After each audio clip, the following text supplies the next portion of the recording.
Hello guys, अस्सलाम वालेकुम। PST और जेएसटी की सीरीज़ में लेक्चर नंबर हमारे पास 42 है।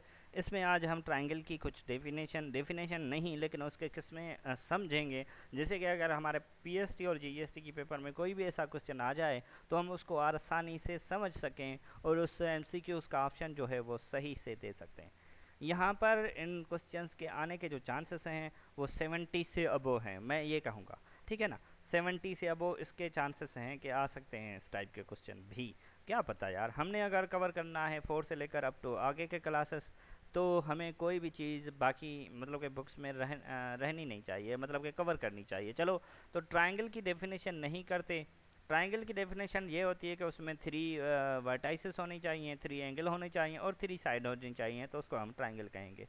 यहाँ पर आप पढ़ सकते हैं लेकिन हम इसको कवर जो है वो नहीं करते, मतलब कि बिल्कुल डेफिनेशन पे नहीं जाते। हम उसकी कुछ किस्में सीख लेते हैं यहाँ पर।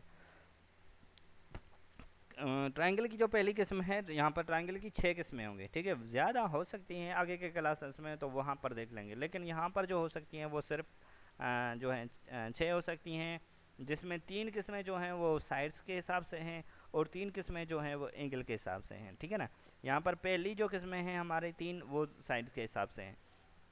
कोई भी ट्रायंगल हो उसकी साइड, अगर देखो यहाँ पर ये 3 सेंटीमीटर है, ये 3 सेंटीमीटर, ये 3 सेंटीमीटर। अब ये जो ट्रायंगल बनेगा वो हमारे पास इक्विलेटरल ट्रायंगल बनेगा। It is triangle having 3 sides equal. अगर कोई ट्रायंगल है उसकी 3 साइड इक्वल हैं तो उसको हम कहेंगे इक्विलेटरल। लाजमी नहीं है कि 3 होना चाहिए, 3 होना चाहिए, 3 5 भी हो सकता है, 5 5 5 हो सकता है, 4 हो सकता है, 4 हो सकता है, 4 हो सकता है, 9 हो सकता है, 9 हो सकता है, 9 हो सकता है।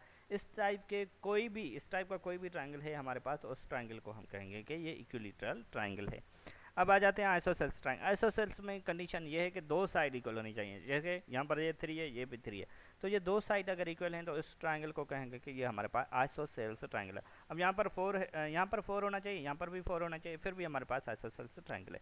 अगर यहाँ पर 4 है, यहाँ पर 3 है, तो फिर भी हमारे पास आइसोसेल्स, क्योंकि यहाँ पर ये तो 4 है ना।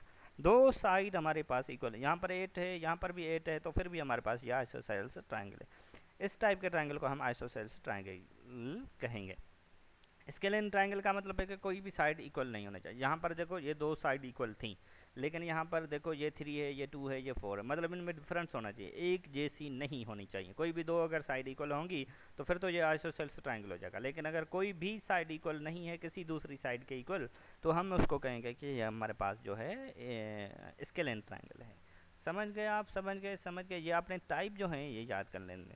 अब आ जाते हैं हम एंगल के हिसाब से, मतलब कि एंगल के हिसाब से हम देखेंगे कि ट्रायंगल के कौन से टाइप के। अगर हमारे पास कोई भी ट्रायंगल है उसमें कोई भी एंगल 90 से मेजरमेंट के जो है कम है, ज़्यादा नहीं है। यहाँ पर देखो ये 70 है, 50 है, 60 है। अब आपको कैसे पता चलेगा कि ये अक्यूट एंगल्ड ट्रायंगल है?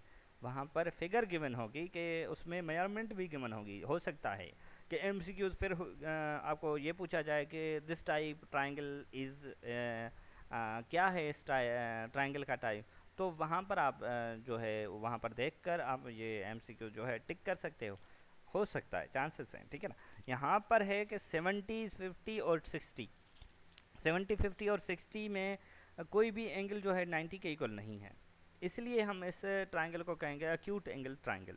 अब अगर हमारे पास कोई भी एंगल मतलब कि ज़्यादा हो जाती है, देखो यहाँ पर कोई भी एक एंगल, वैसे उसके साथ में ये भी आपको एमसीक्यू क्लियर करवा दूँ कि कोई भी ट्रायंगल है उनकी मेजरमेंट, मतलब कि यहाँ पर 70 50 और 60 जब आप ऐड करोगे तो ये 180 के बराबर होता है। 180 के याद कर लेना है कि ट्रायंगल के तीनों एंगल्स का जब हम सम करते हैं तो 180 के इक्वल होता है। चाहे ट्रायंगल आप किसी भी टाइप का बना लो, लेकिन ये इक्वल हमेशा 180 के होता है। चलो आगे आ जाते हैं कि ऑब्ट्यूज एंगल का मतलब है कि ट्रायंगल की कोई एक एंगल हमारे पास जो है वो ज़्यादा होनी चाहिए, मतलब कि 90 से अब होनी चाहिए, फिर 91 ही क्यों ना हो, लेकिन फिर भी वो हमारे पास ऑब्ट्यूज एंगल ट्रायंगल है। अब दूसरी मतलब कि फिर भी उसका सम जो है वो 180 के इक्वल ही होगा। अगर आप यहाँ पर मेजरमेंट गिवन नहीं है, आप प्रोटेक्टर की हेल्प से इसकी मेजरमेंट करके फिर भी ये 180 के इक्वल हो जाएगा। इसी तरह अब आ जाते हैं यहाँ पर राइट एंगल। अब अगर हमारे पास कोई भी हमारे पास कोई भी ट्रायंगल हो, अगर उसकी मेजरमेंट हमारे पास 90 के इक्वल हो जाती है, कोई भी ट्रायंगल अगर उस ट्रायंगल की किसी कोई एक एंगल हमारी 90 के इक्वल हो जाती है, तो उसको हम राइट एंगल ट्रायंगल। अब यहाँ पर अगर इसके 70% चांसेस हैं आने के, अगर यहाँ पर इसके 70% हैं चांसेस आने के एमसीक्यूज़ में, इसके 70 हैं, तो इसके हमारे पास 80% चांसेस हैं आने के, ठीक है ना।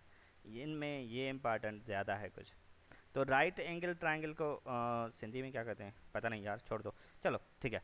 तो उर्दू में भी पता नहीं, वैसे इसको घूनी कुंड कहते हैं शायद, ऐसे कुछ, ठीक है ठीक है ठीक है। वैसे मैं सिंधी का हूँ, लेकिन फिर भी इंग्लिश मैंने थोड़ी बहुत पढ़ाई है ना, इसलिए तो मुझे याद नहीं है। चलो चलो चलो चलो चलो, वैसे भी पेपर जो आने वाला है वो इंग्लिश में ही आने वाला है, सिंधी में तो आएगा नहीं, तो इसलिए हम इंग्लिश ही सीख लेते हैं।